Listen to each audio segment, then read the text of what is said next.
김민아 캐스터 마감 상황 알려주세요. 네, 유럽 증시는 다시 한번 상승하는 모습이 나타났습니다. 인플레이션에 대한 우려감 그리고 부담감을 어느 정도 덜어내는 모습이 나타났는데요. 따라서 전반적으로 상승하는 모습이 나타났는데 특히나 영국 지수 같은 경우에는 인플레이션에 조금 더 직접적인 영향을 받았다라고 살펴보시면 좋을 것 같습니다. 영국의 인플레이션율이 생각했던 것보다 둔화된 수치를 기록을 했습니다. 이러한 영향이 좀 긍정적인 쪽으로 발현이 됐다라고 보시면 되겠는데요. 영국 통계청은 1월 소비자 물가지수가 전년 대비 4% 상승했다고 밝혔습니다. 이는 로이터가 집계했던 전문가 기대치인 4.2%를 밑도는 결과였는데요. 변동성이 큰 식품과 에너지를 제외한 근원 CPI도 1년 전보다 5.1% 오르게 되면서 영국의 인플레이션은 지난해 12월과 같은 속도로 상승하는 모습을 기록했습니다. 인플레이션율이 반등하지 않으면서 시장에서는 영란은행이 현재 16년간 이 최고치인 기준금리 정상화 과정에 나설 것이라는 기대감이 강해졌는데요. 이에 따라서 영국 지수 0.75%로 이 중에 가장 큰 폭으로 올랐고요. 독일의 닥스 지수가 0.38%, 프랑스의 까크 지수가 0.68% 오르며 거래를 마쳤습니다. 또 기업들의 호실적 발표가 이어지면서 유럽 증시 이렇게 전반적으로 호조세를 나타냈다는 점도 참고해 보시면 도움되겠습니다. 네, 이어서 국제 유가 확인해 보겠습니다. 국제 유가는 차익 매물도 빠져나갔고 그리고 여러 가지 이슈에 따라서 조정을 받는 흐름이 나타났는데요.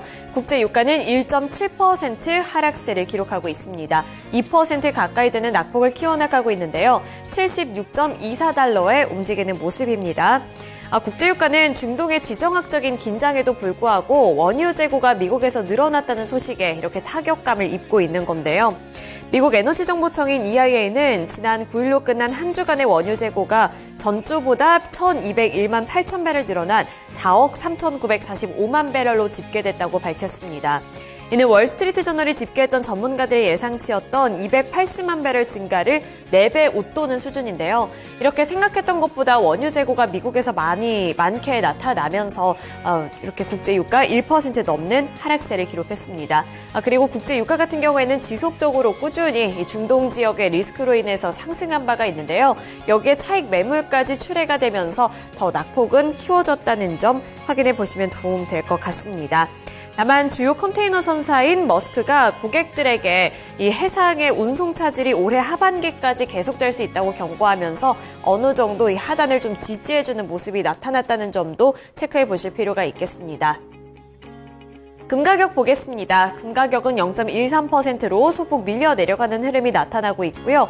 2,004달러 선을 기록하고 있습니다. 장중에는 잠시 낙폭이 더욱더 깊게 커지면서 2,000달러 선을 이탈하기도 했는데요. 그런데 막판에 가서는 조금씩 다시 회복하려는 시도가 나타나면서 2,000달러 선은 회복을 했다는 점 체크해 보시면 좋겠습니다. 네, 이렇게 원자재 가격과 유럽 증시 마감 상황 함께 알아봤는데요. 이어서 미국 증시 마감 상황은 SH인베스트먼트 김선영 연구원 통해서 들어보겠습니다. 연구원님 안녕하세요. 예, 안녕하십니까? 네, 간밤 뉴욕 증시 분위기 어땠을까요? 예, 전일 급락에 대한 반발 매수가 유비되면서 오늘 뉴욕 증시는 반등에 성공했고 지수별로는 다우지수가 0.39%, S&P 500은 0.96%, 나스닥은 1.3%, 소형주 중심의 러셀 2000은 2.44%의 급등으로 거래를 각각 마쳤습니다. 전일 발표된 예상을 상회한 1월 CPI에 대해 제넷 옐렌 재무장관과 오스틴 굴스비 시카고 연은 총재 등 정부 주요 인사들의 긍정적인 발언이 시장의 후재로 반영되는 모습인데요. 옐런 장관은 연준의 인플레이션 장기 목표치 2%를 언급하면서 이번 지표에서 보는 것은 연준의 목표에 따라 인플레이션을 낮추는데 지속적인 진전이 있었다는 점이라면서 CPI 상승률의 3분의 2를 차지한 주거 비용에 대해서도 언급하며 아파트 임대료 상승률은 완만해졌으며 심지어 일부 하락하기도 했지만 그러한 상황이 CPI의 주거 비용에 반영되기까지는 시간이 필요하다면서 임대료 조정은 임대 계약이 갱신됨에 따라 점진적으로 나타난다고 주장했습니다. 오늘 대부분의 업종이 상승했던 가운데 에너지와 필수 소비재만이 소폭 하락했으며 벤치마크인 10년 만기 국채금리는 전일 대비 하락한 4.267%, 달러 인덱스는 0.2%의 약세로 거래를 마쳤습니다. 오스틴 골스비 시카고 연방은행 총재가 몇 달간 약간 높은 인플레이션 데이터가 나올 수 있지만 여전히 연준의 목표치 2%로 돌아가는 경로와 일치할 것이라면서 연준이 금리 인하를 너무 늦게 시작하는 것을 경계해야 한다고 강조했고 이것이 오늘 국채금리의 하락을 가져오며 주식시장에는 긍정적으로 반영이 된 모습입니다. 그는 연준이 2% 목표치로 돌아가고 있다는 확신을 갖기 위해 인플레이션이 반드시 지난해 마지막 6개월 동안만큼 낮을 필요는 없다며 예상했던 것보다 높은 한 달간의 CPI 지표로 인해 흥분하지 말자면서 인플레이션이 하락하고 있는 것은 분명하다면서 인플레이션이 여전히 둔화 추세에 있음을 강조하면서 자칫 금리 인하 타이밍을 놓칠 경우 경기 침체가 올 수 있기 때문에 선제적으로 금리 인하에 나서야 한다면서 현재 금리가 상당히 제약적이라고 생각한다며 이것을 너무 오래 유지해 실업률이 크게 상승하는 것에 대해 걱정해야 할 것이라고 덧붙이며 주거비가 여전히 높은 것과 관련해서는 주거비 둔화가 예상한 만큼 빨리 일어나지 않고 있다면서 자신도 역시 지켜보고 있다고 덧붙였습니다. 미국 정부가 불법 중국산 부품을 사용한 것으로 확인된 약 1000여 대의 폴쉐와 벤틀리, 아우디 등 폭스바겐 그룹의 수입차를 한국에서 압류했고 폭스바겐 그룹 측은 중국 서부산 전자제품을 교체하기 위해 차량 인도를 3월 말까지 연기할 계획을 마련한 것으로 알려지고 있습니다. 회사 측은 공급망의 하위 업체가 납품한 해당 부품들의 산지를 알지 못했던 것으로 알려졌고 부품의 출처를 알게 되자마자 미국 당국에 통보했다고 전해졌는데요. 미국은 지난 2021년 위구르 강제 노동 방지법에 따라 신장 서부 지역과 중국의 기타 지역에서 강제 노동으로 만들어진 제품의 수입을 금지하고 있는 상황입니다. 폭스바겐 측은 성명을 통해 강제 노동 혐의를 포함해 회사 내부와 공급망 모두에서 인권 침해 주장을 매우 심각하게 받아들인다며 하위 납품업체 한 곳과 관련된 의혹에 대한 정보를 받자마자 해당 문제를 조사해왔다고 밝혔는데요. 폭스바겐은 사실관계를 명확히 한 후 적절한 조치를 취하고 조사 결과 심각한 위반 사항이 확인될 경우 공급업체 관계 종료를 고려할 것이라고 말했습니다.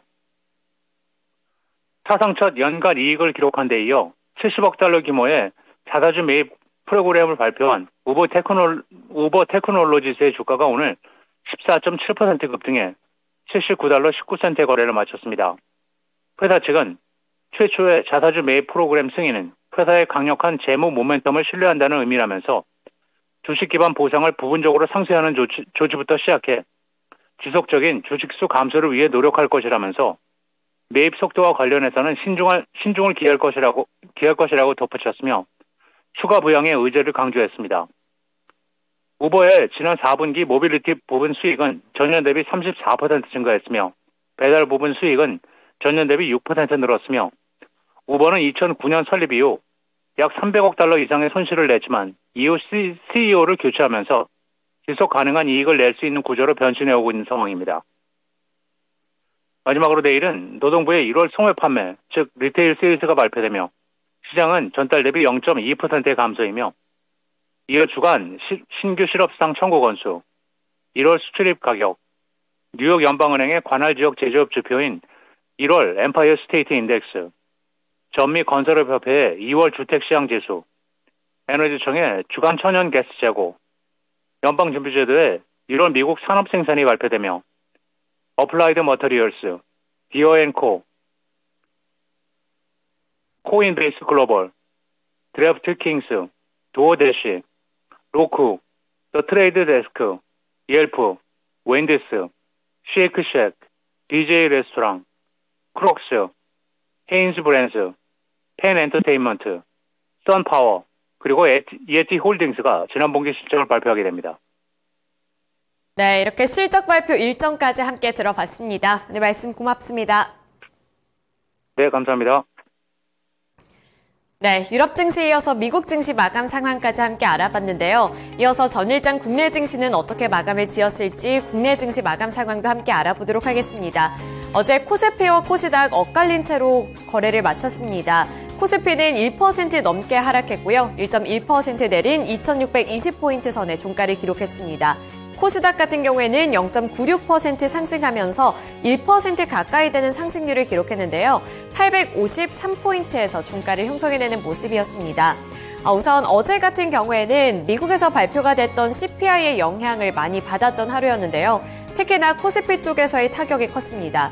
시장의 예상치를 깨고 시장의 예상치를 웃도는 수준의 CPI가 발표가 되면서 이제는 2%대까지 인플레이션율이 내려왔을 것이라는 기대감이 사그라들었고요. 여전히 3%대에 머물러 있다는 점이 시장의 실망감을 안겨줬습니다.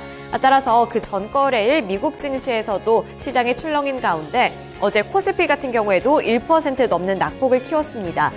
코스닥도 마찬가지로 장 초반에는 하락하며 출발을 했는데요. 다만 장 중반부부터는 점차 이렇게 낙폭을 조금씩 줄여가더니 결국에는 상승 전환하면서 1% 가까이 되는 상승세로 거래를 마쳤습니다. 선물지수 같은 경우에는 1.33% 하락했습니다. 수급 상황도 함께 알아보겠습니다. 먼저 거래소의 상황부터 체크해 보도록 할 텐데요. 어제 거래소에서는 기관 투자자들의 자금이 많이 빠져나갔습니다. 5,362억 원의 매도 우위를 기록했고요. 반면에 개인과 외국인은 함께 매수했습니다. 외국인이 1,077억 원, 개인이 4,094억 원의 매수 우위를 기록했습니다. 코스닥 살펴보시죠. 코스닥에서는 외국인과 기관 투자자들의 동반 매도세가 이어졌지만 개인 투자자들이 적극적으로 매수에 나서면서 결국에는 지수를 상승 쪽으로 좀 전환을 시켰는데요. 개인은 1,261억 원의 매수세를 나타냈습니다. 그리고 선물시장 확인해 보시면 개인과 외국인 투자자들의 자금은 이탈이 됐지만 기관 투자자들의 자금이 많이 유입이 됐다는 점도 함께 고려해 보시면 좋을 것 같습니다. 네, 이어서 전일장 주목을 받았던 특징 섹터 함께 알아보겠습니다. 첫 번째 특징주 확인해 보시죠. 첫 번째 특징주로는 온디바이스 AI 종목들 확인해 보겠습니다. 오픈엣지 테크놀로지가 12.72%, 제주반도체가 8.03%, 가온칩스가 5.27%, 퀄리타스 반도체가 3.62%, 에이직랜드가 1.54%의 오름세로 거래를 마쳤습니다. 이 온디바이스 AI와 관련해서는 최근에 또 이슈가 한 가지가 있었죠. 공통된 이슈로는 이 오픈AI CEO 샘 올트먼 CEO가 9,300조 원가량의 투자 금액을 유치를 한다라는 소식이 가장 최근에 따끈따끈하게 있었습니다. 이 부분은 좀 글로벌적으로 공통된 이슈라고 볼 수가 있겠고요. 이러한 호재가 나온 가운데 어제는 국내에서도 좋은 소식이 한 가지가 있었습니다. 정부 차원에서 온디바이스 AI 활성화 전략을 발표를 한다라는 소식에 기대감이 더욱더 높아진 영향이라고 파악해 볼 수가 있겠는데요. 정부가 올해 하반기 고난도 AI 연구를 수행하는 AI 연구 거점을 한국과 미국에 만들고 온디바이스 AI 활성화 전략을 제시했습니다. 이종호 과학기술정보통신부 장관은 전일 국산 AI 반도체를 기반으로 초기 시장 단계인 온디바이스 AI 시장 선점을 위한 온디바이스 AI 활성화 전략안을 마련키로 했다고 밝혔는데요. 이 과기정통부는 의료와 교육 등 필수 서비스에 AI를 적용을 하고 전 국민이 활용을 해서 삶의 질을 높이는 AI 활성화 일성화 프로젝트에 7,737억 원을 투입할 예정이라고 밝혔습니다. 또 그뿐만 아니라 마이닥터이즈 AI24, 나만의 교과서, AI 비서, 최적 통신비 등 핵심 과제를 선정을 하고 조속한 확산을 위해 R&D와 서비스 그리고 제도 개선 등 민관 협력에 기반을 해서 전방위로 지원을 하기로 밝혔는데요. 이렇게 정부에서도 적극적으로 지원을 하겠다라는 소식이 전해지면서 어제 오픈엣지 테크놀로지부터 텔레칩스까지도 일제히 강한 흐름으로 거래를 마쳤습니다.